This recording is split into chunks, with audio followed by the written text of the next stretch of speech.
ईद से पहले बड़ी कुर्बानी, इलेक्शन कब होंगे?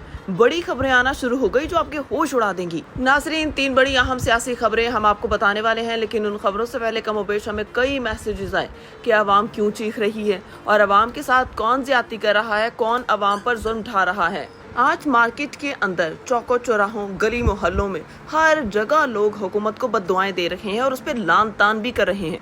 इस हुकूमत की नाअहली, इस हुकूमत की वजह से फैलने वाली बेरोजगारी, होने वाली महंगाई, इस हुकूमत की वजह से बदतरीन लोड शेडिंग और बिजली का बहरान, इस हुकूमत की वजह से बदतरीन महंगाई, बिजली, गैस, इस हुकूमत की वजह से इंडस्ट्री का बंद होना, इस हुकूमत की वजह से महंगी तरीन अद्वियात और इस हुकूमत की वजह से ही मरना भी मुश्किल हो गया। इस हुकूमत ने अवाम का जीना हराम कर दिया और ये एक नासूर की तरह हमें चिमट गई है।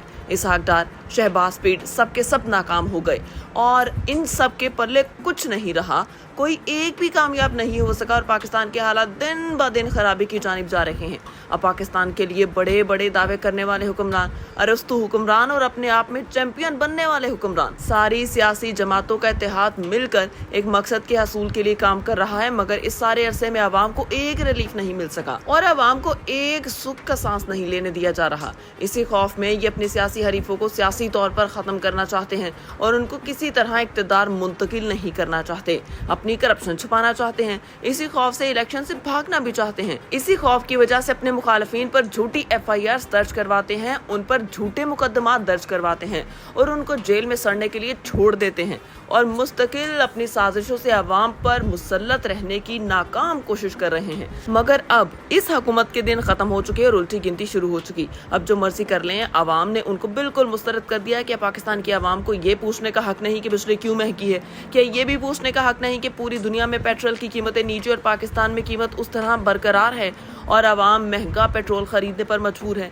क्या ये भी पूछने का हक नहीं कि हमें मेडिसिन क्यों नहीं मिल रही, अस्पतालों से अद्वियात नहीं मिलती, खाने को जहर नहीं मिल रहा, 2 वक्त की रोटी तक नायाब हो चुकी है। जो रोटी मिलती है इसका वजन इतना हल्का है कि एक आम इंसान का पेट भी नहीं भर सकता, क्योंकि पहले एक सियासी जमात लूटती थी, अब 13-14 जमातें मिलकर लूट रही हैं और इस पे दर्दी से लूट रही हैं कि मुल्क का भुरकस निकाल दिया और मुल्क इस वक्त शदीद माशी बहरान और तबाही से गुजर रहा है। इससे कुछ नहीं बचेगा तो आवाम को, इनसे कुछ बचेगा तो ही आवाम को मिलेगा। तो फिलहाल आवाम के लिए सिर्फ और सिर्फ भूख बच गई है।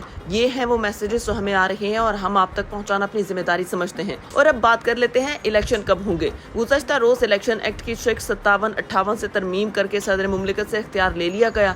इसकी कहानी क्या है, वो एक बड़ा अहम मामला है। मामला यह है कि हुकूमत ने अगस्त में ख़त्म हो जाना है, 12 अगस्त के बाद निगरान हुकूमत रहनी है, लेकिन सितंबर तक सदर मुमलिकत रहेंगे। बल्कि ये भी है कि जब तक चारों असम्बलियाँ नहीं आती तो इस वक्त तक सदर ही रहेंगे। लेकिन मज़े वाली बात यह है कि सदर से इख्तियार इसलिए लिया गया कि हुकूमत समझती थी कि जब हमारी हुकूमत ख़त्म हो जाएगी, हम इलेक्शन के लिए सदर पाकिस्तान के पास जाएंगे तो सदर पाकिस्तान हुक्म जारी अपनी मर्जी से करेंगे कि जनाब आईन और कानून के मुताबिक इतने दिनों में इलेक्शन करवाएं, और अगर इतने दिनों में इलेक्शन होता है तो फिर हुकूमत की दी हुई महंगाई का तोहफा, हुकूमत का दिया हुआ इंडस्ट्री की बंदिश का तोहफा, हुकूमत के मजालिम और जुल्मशुदा निज़ाम, इसलिए उनके लिए मुश्किलात होंगी।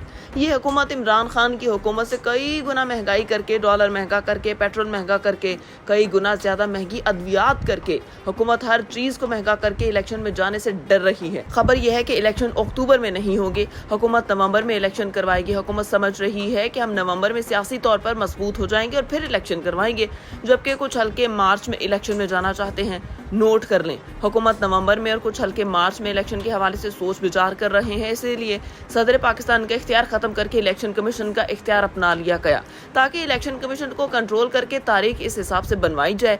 और एक और खबर भी सुन लें, अक्सर आप कहते हैं कि हम नाम नहीं लेते, आज भी इसलिए नाम नहीं लेंगे, कुछ चीजें सामने आने वाली हैं। हमने कहा था कि 15 से 20 जून तक बहुत सी चीजें आना शुरू हो जाएंगी। सामने आने वाली चीजों में से एक खबर यह है कि एक बड़ी कुर्बानी ईद से पहले या फिर ईद के फौरी बाद अदालती निजाम में शुरू होगी और ये एक बड़ी कुर्बानी होगी, ये हुकूमती शख्सियत होगी। हुकूमती बड़ी कुर्बानी तय पा चुकी है और अब ईद कुर्बान से पहले इस कुर्बानी का मजा दुबाला हो जाएगा। और इसके साथ आपको एक और खबर भी दें, अवामी रद्दमल इतना सख्त हो गया है कि हर रोज मिलने वाली रिपोर्ट्स, हर रोज बनने वाली रिपोर्ट्स में ये चीज वाज़ेह तौर पर आ रही है, तहरीक इंसाफ के वोट बैंक में कमी नहीं हुई। और चौधरी परवेज इलाही जैसे लीडर के साथ जो जेल में सलूक हुआ, फिर उनकी मिसेस जिन्होंने पहली बार मीडिया पर आकर बयान दिया, उनके बयान के बाद अब सूरत हाल इतनी तेजी से तब्दील होना शुरू हो गई कि शायद जो हल्के सोच रहे थे या फिर ये समझ रहे थे कि हमें अब ऑप्शन 2 फौरी तौर पर इस्तेमाल करना है, तो हमारी इत्तला के मुताबिक शायद अब कोई भी ऑप्शन बाकी नहीं रही। लेकिन ये बता दें कि बड़ी कुर्बानी भी होने जा रही है। इलेक्शन कब होंगे हमने ये बता दिया कि अक्टूबर या नवंबर में हुकूमत कह रही है, जबकि कुछ हल्के मार्च में चाहते हैं। अवामी रद्दमल इतना सख्त है कि जब भी इलेक्शन होंगे तो हुकूमत के खिलाफ ही होंगे। तहरीक इंसाफ का वोट बैंक बहाल ही रहेगा और उनको शिकस्त देना अब इनके बस की बात नहीं रही। ये हुकूमती इत्तेहाद चारों खाने चित हो गया।